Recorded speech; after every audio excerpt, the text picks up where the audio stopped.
Imagine. Apparently that is your job, to be the recording engineer. Sometimes, yeah. Back with Mino and that group, they would always get me high, and so I learned from that. But when Jack Craven was in, and he was like, hey, do you want some of this weed? I was like, the more you give me, the less productive I'm going to be.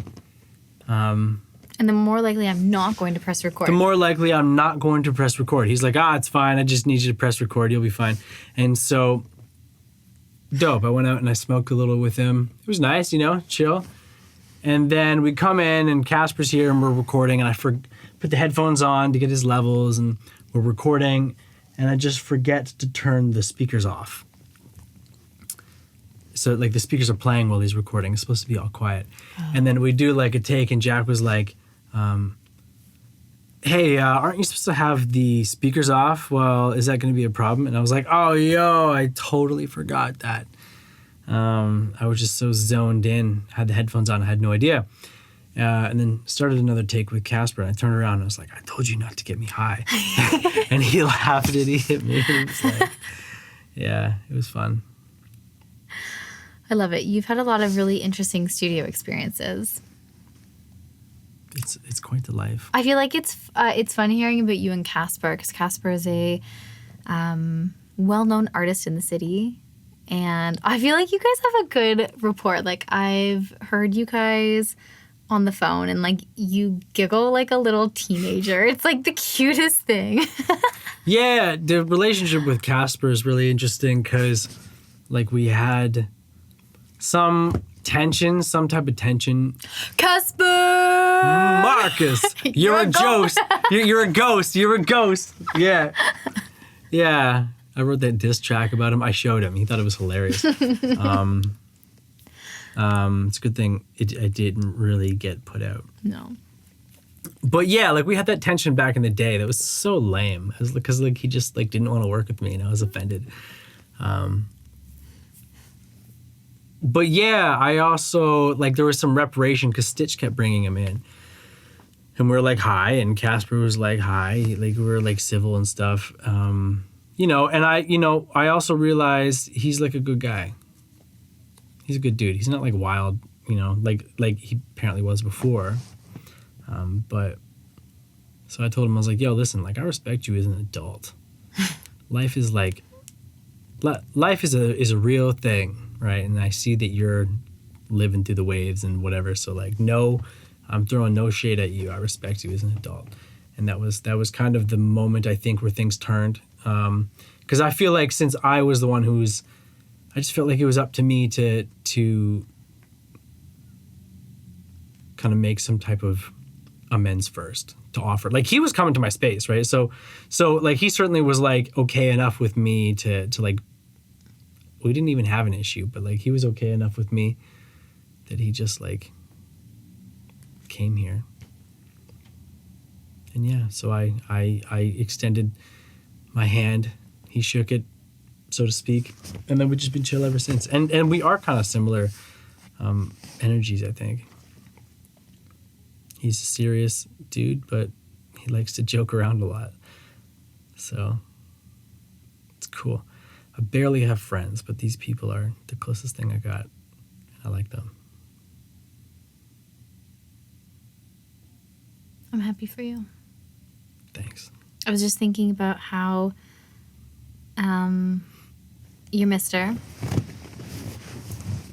I'm Mrs. Mr and Mrs Jellifish, yeah? Becca. This is my handwriting. I wrote this. She wrote that. Yeah. She wrote that. I wrote that. I was like, I need a font. I need a custom font. So I just had you write it out. Like I told you I wanted it. You wrote it a handful of times. And then we found the one that worked and then just put it in Photoshop. I took a photo.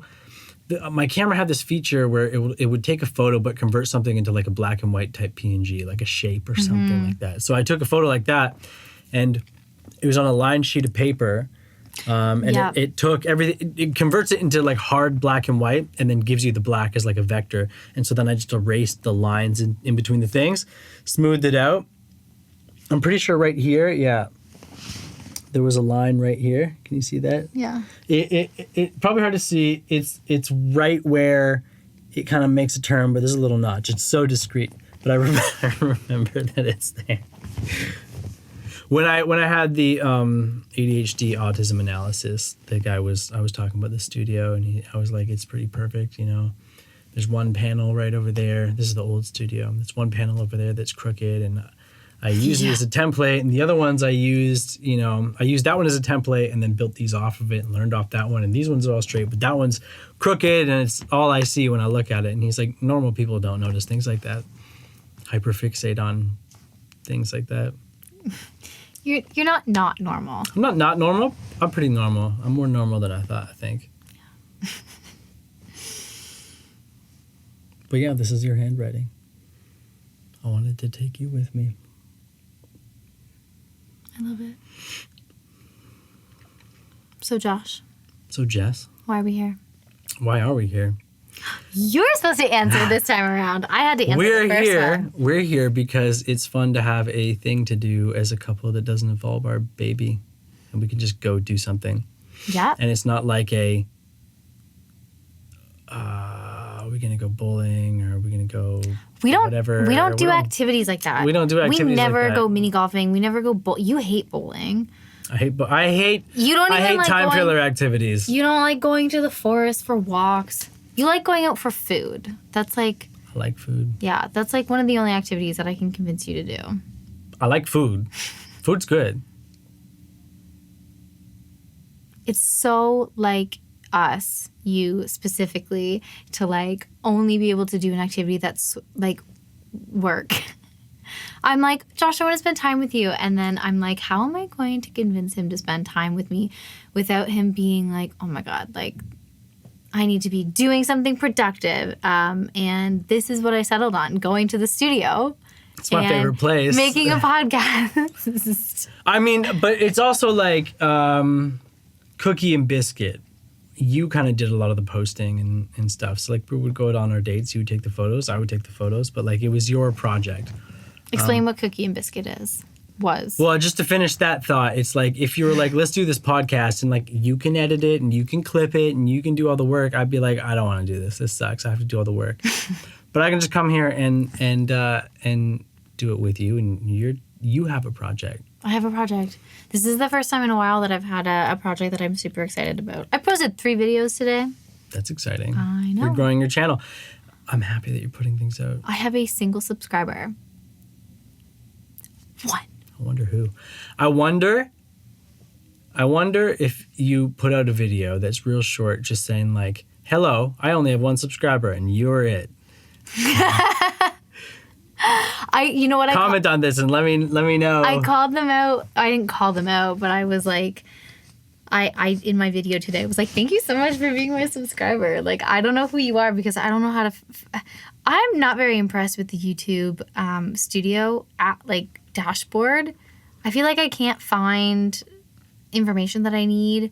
It doesn't let me make playlists on my phone. It doesn't let me edit the thumbnail right away. Like, it doesn't let me do tags. Like, it's really confusing. But it also doesn't let me know who my subscriber is. And like, I want to know who you are because you are number 1.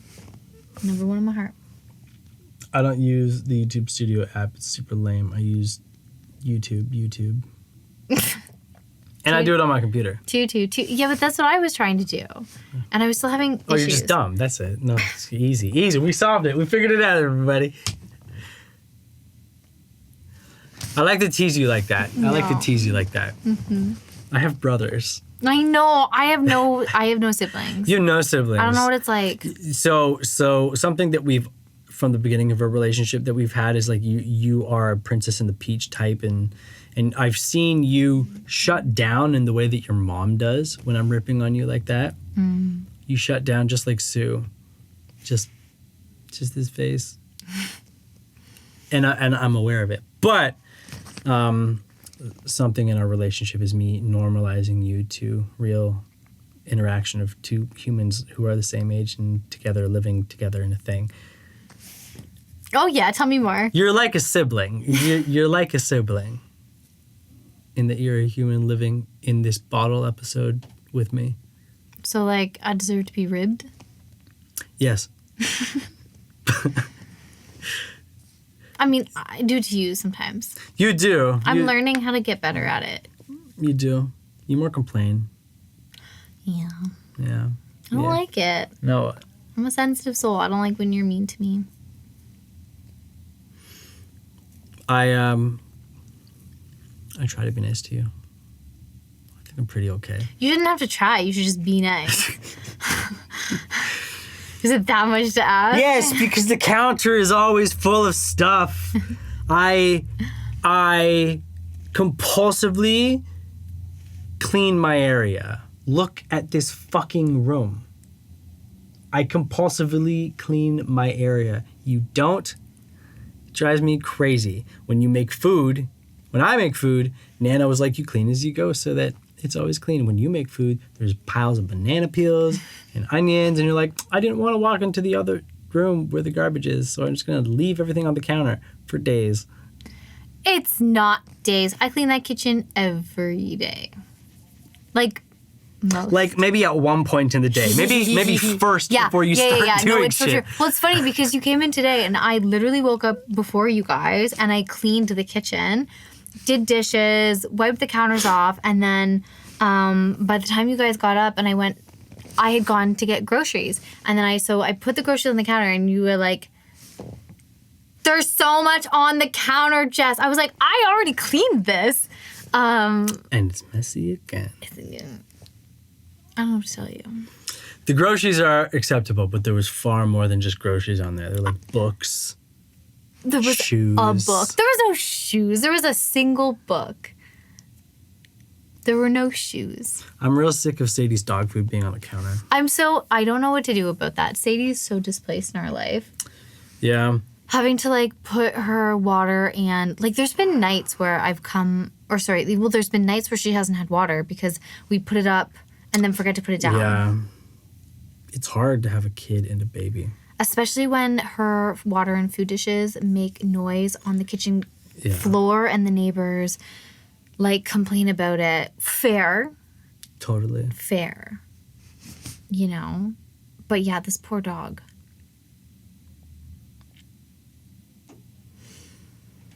I've seen, I mean, I don't know if this really helps, but I've seen, like, electronic feeders that you load up with food and it just dispenses, like, twice a day automatically. Yeah, but the point is that we don't want Jacob to get into the food, so... Yeah, but it can't because it's, like, sealed up. Yeah, but, like, it could come out.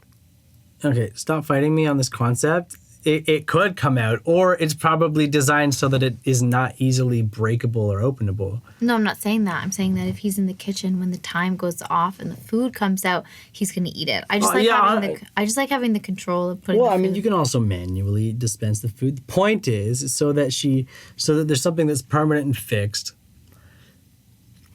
that holds her food, stores her food, because I'm sick of having that box of stuff on the counter. It takes up so much space. I like to have a completely empty counter, and it would dispense the food. But it's, like, expensive, so no, we're not going to get it anyways. But I'm just saying, you don't need to fight me on the concept of an automatic food dispenser. It would be convenient. You're doing the Sue phase. Yeah, just, like, I feel the energy shift. You have a tendency to fight me on stuff. Even imaginary stuff. You remember the Rent-A-Puppy? It's not a fight. I just don't believe that in terms of... Like, as a concept, it's fine. But do I believe that it would fit into our life? No. So I'm just expressing the fact that it's like I just don't see how that would be a solution for our problem. I can see it being a solution for some people. Like, your dad has an automatic feeder. Fine.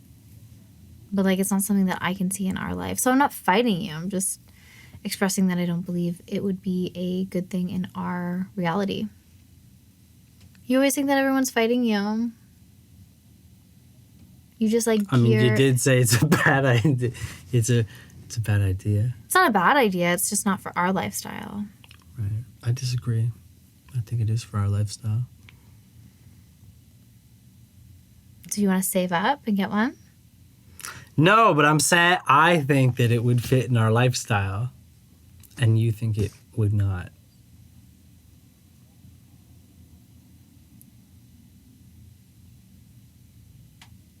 So why are we here, Jess? Episode 1. This is episode, I guess. The last one was episode 0, because it was the first one, which makes the first one the second one. Yeah. The last one was the pilot.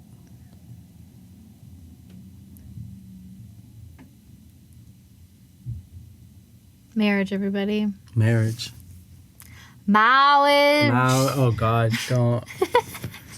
That movie is such a thing with my family, or like it was. Dad brought that up at the last band practice. He was like, marriage. And then he's like, who can tell me what that movie is? Except Josh. And then nobody could. Or somebody eventually did. Dad was like, my house was always quoting that. And then my thoughts went to, Mom was always quoting that. Dad wasn't. And we copied a lot of what Mom did because we were raised by her. And so it's kind of a mom thing that we adopted. Anyway, it was just like an interesting point when Dad brought it up. I was like, that was a thing, but it was part of like the family routines before the kids developed their own lives and personality traits and stuff. It was just a fascinating thing to think about. Do you have memories of when you became like conscious as like an early teen, where you realized that your parents were just parents and they did have routines, and you were starting to like move away from the traditional family dynamic that had been set all your life? It started with religion. How old were you? When I started dating Shauna, I was grade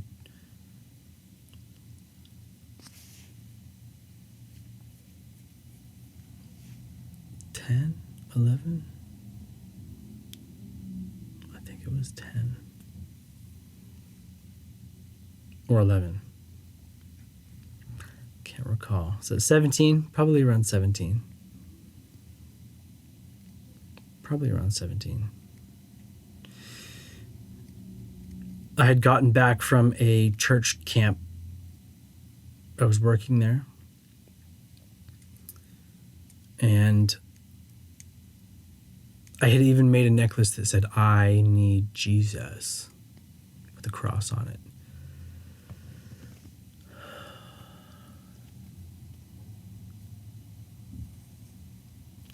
And so I came back from camp, this Christian kid, and that, at that church camp, everybody was like raising their hands while they're singing, and it was like a godly environment.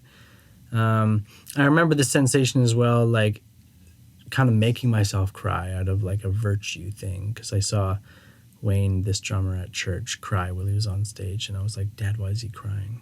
He's like, oh, because he's just like really in touch with God. So automatically there's like this virtue signaling of like, oh, if you're crying during worship music, like you're really in touch with God, and like you're very Christian.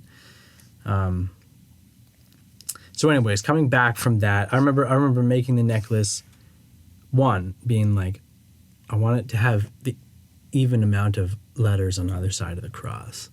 So I was like, Jesus, Jesus, INEED, perfect. So I just went like that. It didn't really, the phrase didn't really have a meaning to me. It just like balanced artistically. So that was the first sign that I didn't care. I just made myself a Hallmark necklace. Meet Shauna. I go home and I'm like, Mom. It was a couple days into grade 10, whatever. First couple days of that year. Tell Mom, I like this girl. Like, we're really hitting it off. It's really fun. I like her. I want her to be my girlfriend. And Mom was like, is she Christian? And I said, oh, I don't. No, it was like a random question to me. And I was trying to fit why that question mattered into my worldview about this girl. I'm excited about her. And Mom's like, well, Christians should only date Christians. Effectively, what you feel about this girl is irrelevant. You cannot be with her, or you should not. It would be bad to be with her. And so that was kind of the beginning in my mind of me departing the faith, because I was like, if I feel something true, a true connection with this human, if that's true, and then because of this faith, this instructional culty worldview, I have to ignore what I feel and do the opposite, which is essentially denying truth. I have to step away from truth in order to be like holy. And so that was the concept. And it's like without language, right? But like that tension in my mind was the concept that tore me away from, like a Band-Aid, it tore me away from that worldview to like a kind of, I want to say, like a more realistic, unbiased, less biased worldview. And that is the beginning of what tore me away from like the nuclear family. Because my family was Christian and I was going my own different way. I think that was the beginning of me going my own different way, leaving the religion.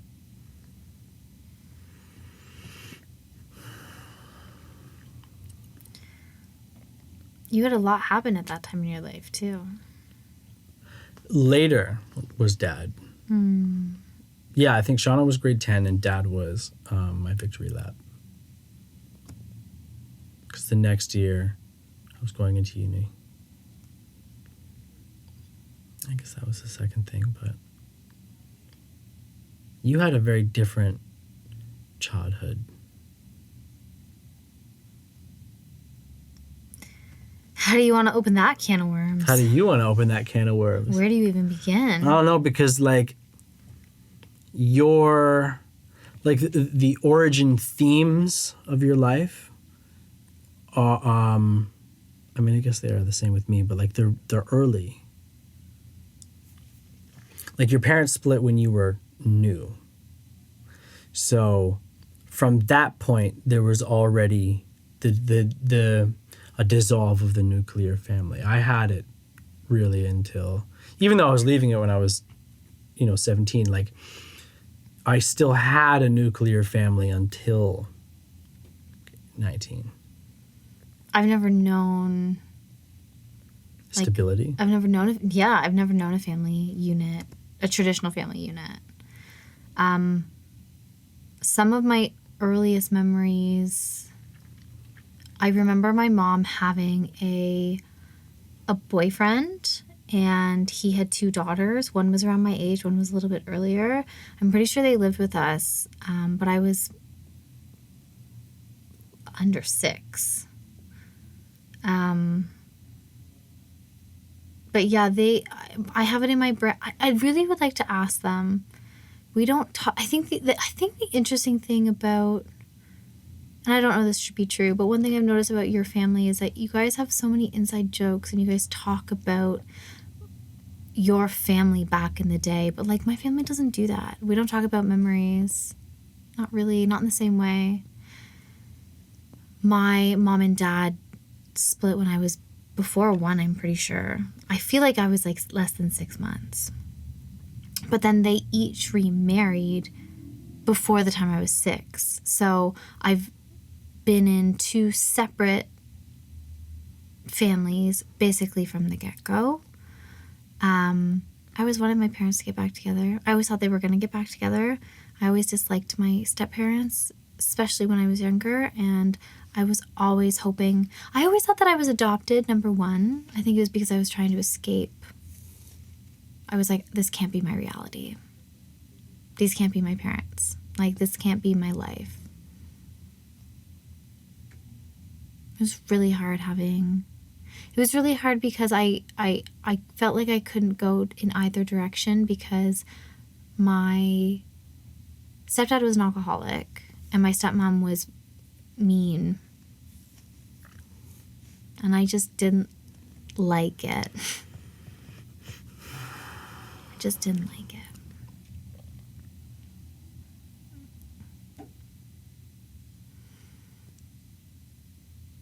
I think that's part of the reason why I wanted to wait so long to have Jacob.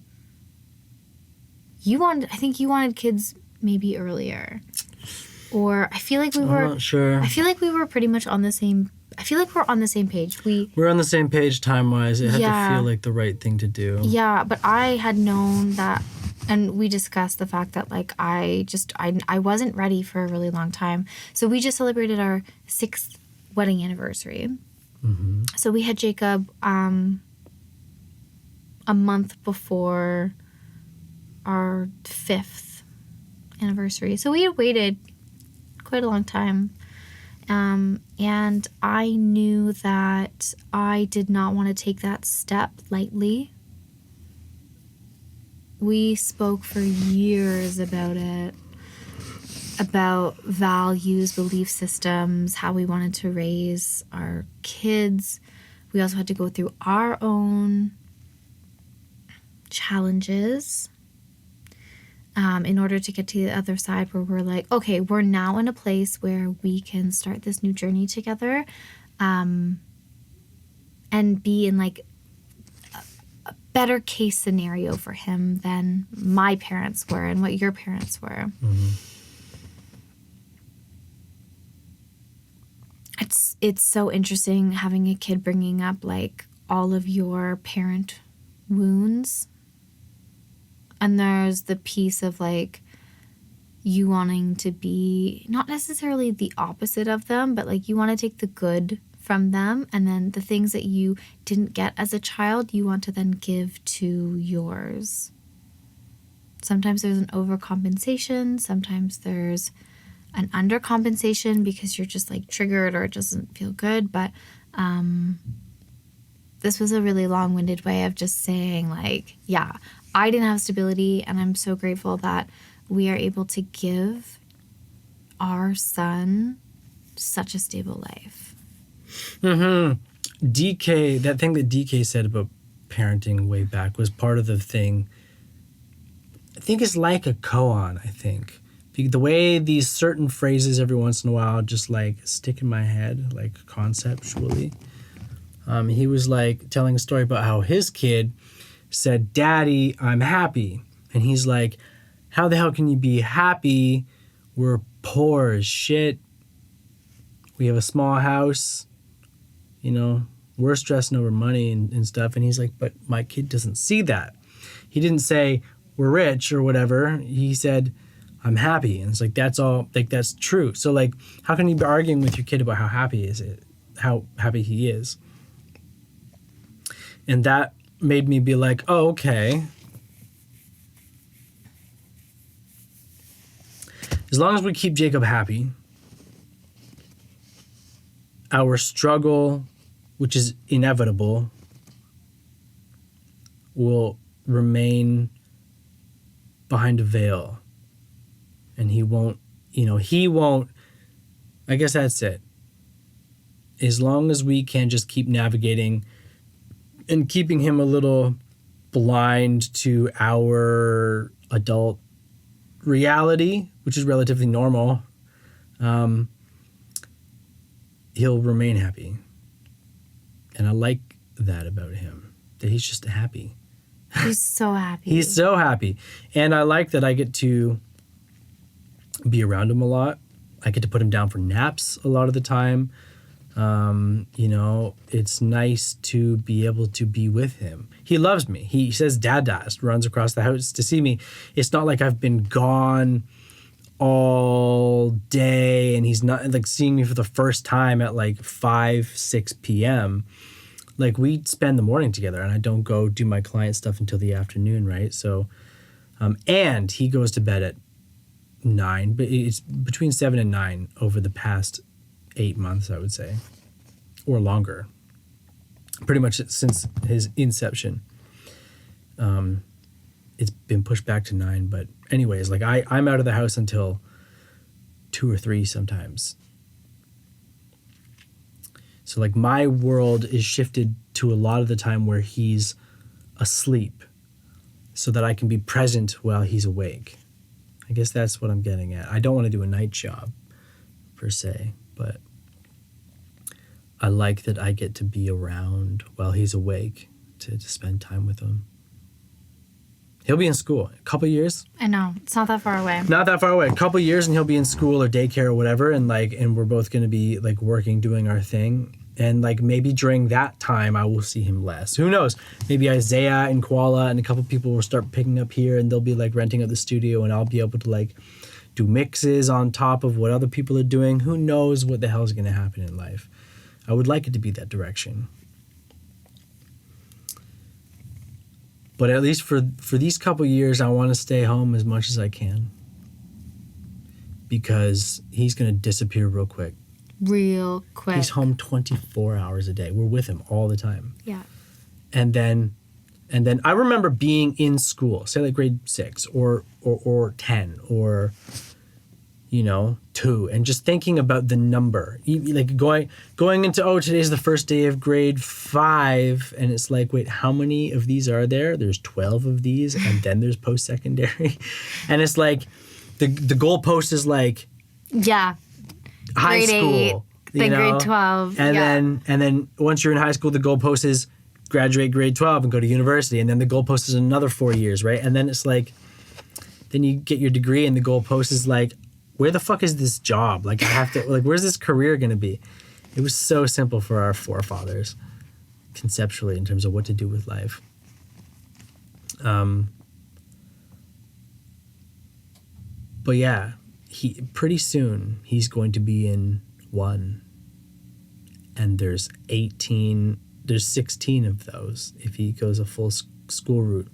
There's 16 of those years where he's going to be doing that 8 hours a day, call it 10 hours a day for transportation and plus the thing, homework, extracurriculars, friends, but even just like the vortex that is a waste of time that school is going to take up 8 hours plus, say, 9 hours, including transportation, maybe like 10 or 11 hours a day out of the 16 hours of awake consciousness.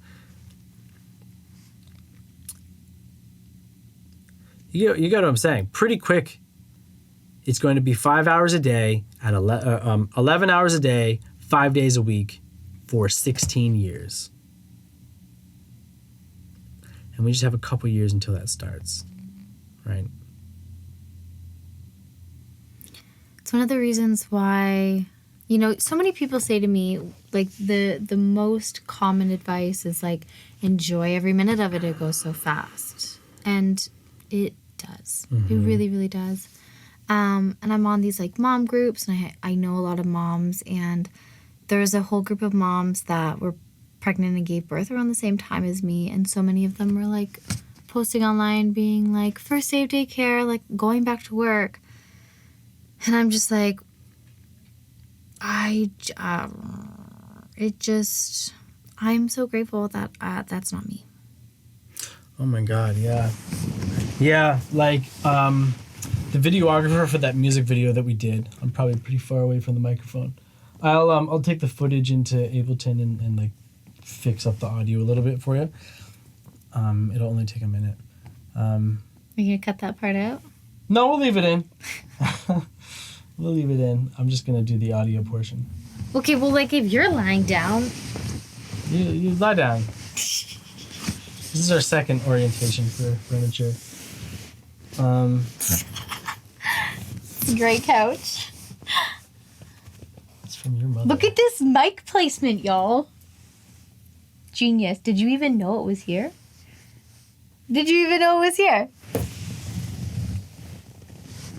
Okay, like, you're breaking the fourth wall, man.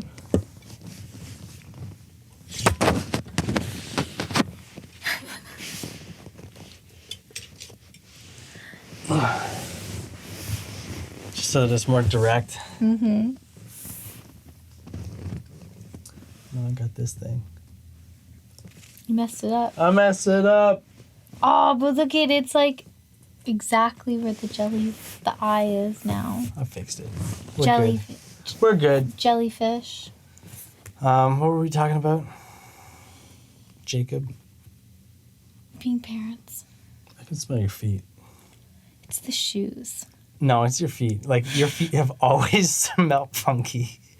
Serving in those Crocs. Oh, yeah. Okay, the Crocs Beer sloshed all over your Crocs feet. didn't hold any scent. No, you're right. It's They're just rubber. your feet that was holding the scent.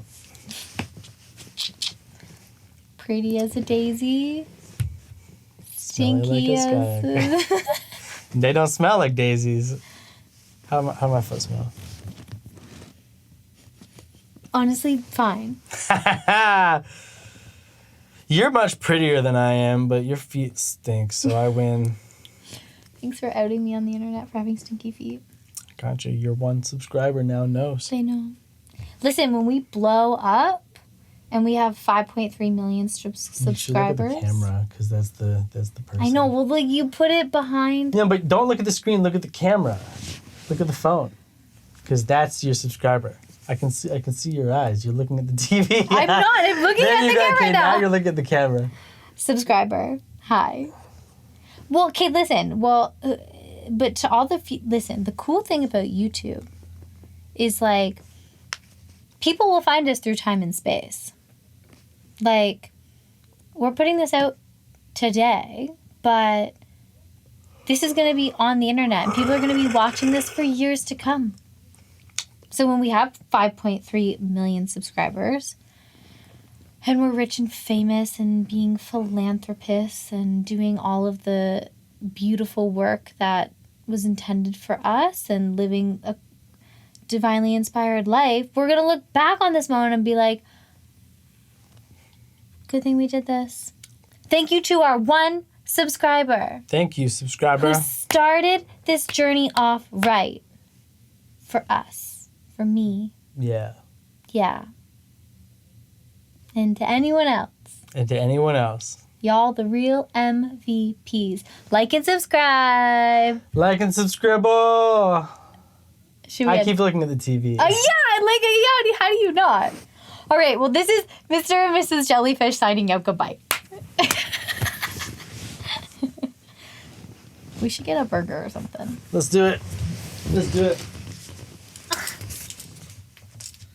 I'm trying to fuck on you and you this time.